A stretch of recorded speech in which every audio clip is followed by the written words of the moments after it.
अस्सलाम वालेकुम व्यूअर्स, आप देख रहे हैं इजी अंडरस्टैंडिंग ऑफ इंग्लिश। उम्मीद है कि अल्लाह ताला के फजलो करम से आप सब खैरियत से होंगे। आज का हमारा लेक्चर है 6 और मोर लेटर वर्ड्स, यानी कि 6 या ज़्यादा हरूफ वाले अल्फाज। ये हमारा लास्ट है जो हम लेटर वर्ड्स की सीरीज़ में पढ़ रहे थे। तो इसके बाद इंशाल्लाह मीनिंग्स हम स्टार्ट करेंगे। और मैंने आपको कहा था कि मैं लास्ट जो इसकी हमारी लेटर वर्ड्स की सीरीज़ होगी उसमें मैं ज़्यादा जो लेटर वाले वर्ड्स होते हैं उनको तोड़ तोड़ के कैसे पढ़ते हैं वो मैं सिखाऊंगी। तो आइए शुरू करते हैं। सबसे पहला वर्ड है हमारा ऑलवेज़ का। ऑलवेज़ यानी कि हमेशा। तो हमने इसको कैसे कम करके पढ़ना है, इसको हम पढ़ेंगे ऐसे ऑल, AL ऑल, और फिर वेज, इस तरह से, यानी कि हमेशा। उसके बाद है बास्केट। तो आपने क्या करना है कि इनकी जो अल्फाज की पहचान है सबसे पहले तो आपने वो अच्छी तरह से कर लेनी है। और उम्मीद है कि इतनी ज़्यादा वीडियोस बन चुकी हैं तो आपको इनकी आवाज़ की पहचान में जो है वो अब कोई मसला नहीं होगा। तो ये पढ़ लेते हैं नेक्स्ट वर्ड हम। नेक्स्ट वर्ड है बास्केट। बास्केट यानी कि टोकरी। इसके बाद है क्लॉक, क्लॉक्स, ठीक है। इस तरह से पढ़ सकते हैं। घड़ियाँ हाफ हाफ करके पढ़ सकते हैं, या हाफ के जैसे BAS बास और KET किट, बास्केट, टोकरी। इस तरीके से आप इसको पढ़ सकते हैं हाफ हाफ करके। हाफ हाफ स्पेलिंग कर लें, और अगर आपको पहचान हो गई है तो आप बिना स्पेलिंग से करने की कोशिश करें। इस तरह से रट्टा सिस्टम जो है वो बच्चों में और बड़ों में हर एक में ख़त्म हो जाता है। तो आगे आ जाता है डैमेज। डैमेज नुकसान। आगे है फ्लावर। तो हम इसको ऐसे पढ़ेंगे फ्लावर, फूल, फ्लावर। और ये सबसे इजी वर्ड है ink pot. Ink pot half half करके पढ़ लें। ये मैं लाइंस इसलिए लगा रही हूँ ताकि आपको अच्छी तरह से समझ आ जाए। इसका मतलब है स्याही या फिर स्याही की दवात। फिर है केटल, केटल, केतली कहते हैं इसको, या पानी उबालने वाला बर्तन। चाय के लिए जो पानी उबालते हैं वो वाला बर्तन। उसके बाद आ जाता है मैटर। तो हमने इसको पढ़ना है मैं, और उसके बाद यहाँ पे लाइन लगा देते हैं टर, मैटर, मामला। मिरर, MI को पढ़ेंगे। उसके बाद इन बाकी 4 वर्ड्स को पढ़ेंगे। मिरर, आईना। ये आईना है जिसमें हम देख के मतलब तैयार होते हैं। और जो पहले मैंने आपको पढ़ाया था वो था ग्लास, वो दूसरा शीशा था। ये वाला आईना है, ठीक है। दोनों में फ़र्क है, ये आपने हमेशा याद रखना है। ग्लास और मिरर दोनों में फ़र्क है। ओब, OB, ओब, और जेक्ट, JECT, जेक्ट। ओब, जेक्ट, चीज़। इसको ऐसे पढ़ेंगे बोतल, बोतल, बोतल। नेक्स्ट लाइन पे आ जाता है। अच्छा, आपने देखा होगा कि यहाँ पे मैंने 1 लिख दिया है, यहाँ पे 2। ये इसलिए मैंने लिखा है ताकि आपको समझ आ जाए कि यहाँ तक जो है, यानी कि जो 2 लाइनें हैं वो हैं 6 लेटर वर्ड्स की, और जो लास्ट की मैंने एक ही सिर्फ लाइन लिखी है वो है 6 से ज़्यादा हरूफ वाले। उसमें 7 हरफ भी आ सकते हैं, 8 भी, 9 भी। तो इसलिए मैंने उस लाइन को जो है वो अलग लिखा, और उसके लिए मैंने अलग वीडियो इसलिए नहीं बनाई ताकि आपको भी ज़्यादा परेशानी ना हो और आपको भी ज़्यादा काम ना लगे।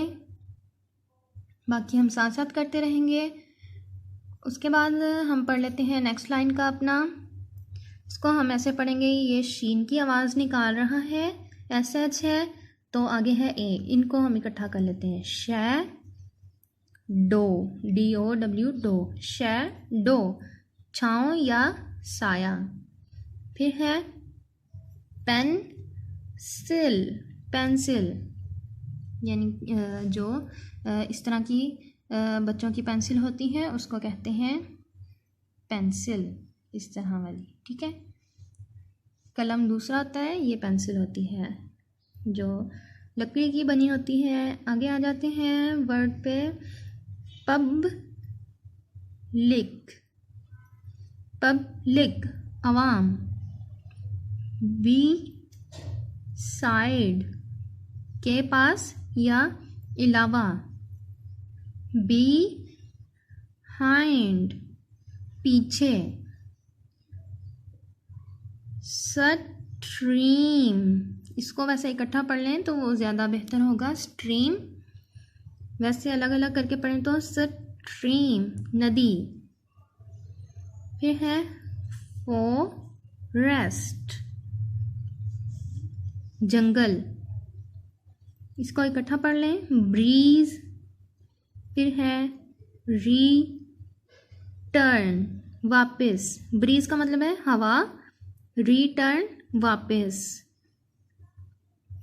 आगे है स्ट्रक, स्ट्रक मारना या ज़र्ब। टू वार्ड, की तरफ, टू और फिर वार्ड, टू वार्ड की तरफ। ये जो है वो मैंने आपको समझा दिए हैं 6 लेटर वर्ड्स, ये सारे 6 वाले थे। अब हम जाते हैं हमारी लास्ट वाली लाइन, यानी कि 6 से ज़्यादा हरूफ वाले अल्फाज। ये इनको हम ऐसे पढ़ेंगे, पहले एरो फिर प्लेन। ये है एरोप्लेन, एरोप्लेन मतलब जहाज़। बच्चों की कॉपी में आप देखेंगे फर्स्ट या सेकंड पे जो है वर्ड एरोप्लेन ही लिखा होता है, इसलिए मैंने इसको यहाँ पे मेंशन किया है कि आप इस तरह से इसके अलग अलग करके स्पेलिंग पढ़ें, पहले पढ़ना सीखें, उसके बाद अलग अलग करके ही याद कर लें, तो आपके लिए बड़ी आसानी हो जाएगी। एरोप्लेन जहाज़, इसको ऐसे पढ़ेंगे बाय और फिर साए और फिर कल। यहाँ पे सी की आवाज़ दे रहा है, यहाँ पे काफ की आवाज़ दे रहा है। सी बाय साए कल, ये होती है साइकिल। कप वर्ड, ठीक है, इसको बोर्ड नहीं पढ़ेंगे। वैसे स्पेलिंग याद करने के लिए आप पढ़ सकते हैं। कप इसको पढ़ लें और इसको बोर्ड पढ़ लें, और जब इकट्ठा पढ़ेंगे तो आप पढ़ेंगे इसको कपबोर्ड, ठीक है, अलमारी। आगे है माउंटेन, माउंटेन पहाड़। नेक्स्ट है in front, FRONT, front, in front के सामने या सामने। बैलून, बैलून गुब्बारा। उसके बाद आ जाते हैं नेक्स्ट वर्ड पे ऑकवर्ड, ऑकवर्ड अजीब। फॉरवर्ड आगे। डिफरेंट, डिफरेंट मुख्तलिफ।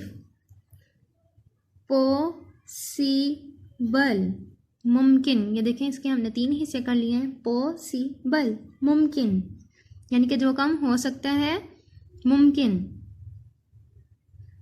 थ्रो, इसको आप इकट्ठा पढ़ लें। वैसे ये देखें अगर हम ROUGH को अलग कर दें तो ये रफ बन जाता है, और इसके फिर बनेंगे 1 2 3 4 एंड 5 लेटर है, और रफ का मतलब होता है खुरदुरा। और वैसे यहाँ का हम पढ़ लेते हैं, इसको हमने कंप्लीट पढ़ना है, इसको हम नहीं तोड़ेंगे। इसका मतलब है प्रोनाउंसिएशन है थ्रो, और मतलब है इसका बदौलत या के ज़रिए। उम्मीद है कि इस तरह से बड़े बड़े लेटर्स के हिस्से आप खुद से कर सकते हैं और आपको पहचान हो गई होगी हरूफ की, और इस तरीके से पढ़ा करें। इस तरह से जब आप पढ़ेंगे तो जो रट्टा सिस्टम है ना वो बिल्कुल ही ख़त्म हो जाएगा। तो जो बच्चे इस तरह से पढ़ते हैं वो भी कोशिश करें कि इस तरीके से ना पढ़ा करें। क्योंकि अगर आप रट्टा लगा लगा के याद करेंगे तो आप कुछ ही दिनों में भूल जाएंगे, या आप अगर अपना एग्ज़ाम या टेस्ट करने के लिए बैठेंगे तो आपके जहन से वो फ़ौरन चीज़ निकल जाती है। कभी घबराहट में इंसान जो है वो भूल जाता होता है। तो आप कोशिश करें कि हमेशा जब भी याद करें अपना सबक, आराम से सुकून से रिलैक्स होके अपने माइंड को फ्रेश करके पढ़ें। फिर जल्दी सबक याद हो जाता है और देर तक याद भी रहता है। और जो आप याद कर लें वो आप तकरीबन हफ्ते में 2 बार जो है वो रिवाइज़ किया करें, वरना एक हफ्ते के बाद जो है वो इंसान को भूल जाता है। तो उम्मीद है कि आपको पढ़ने की और याद करने की जो टिप्स हैं वो समझ आ गई होंगी। और इंशाल्लाह अब हम कुछ वर्ड्स मीनिंग जो हैं वो अलग से याद करेंगे और कुछ नेम्स हम याद करेंगे, और फिर हम अपना जो है वो ग्रामर पोर्शन पे जाएंगे और फिर देन हम अपने टेंसेस की तरफ आएंगे।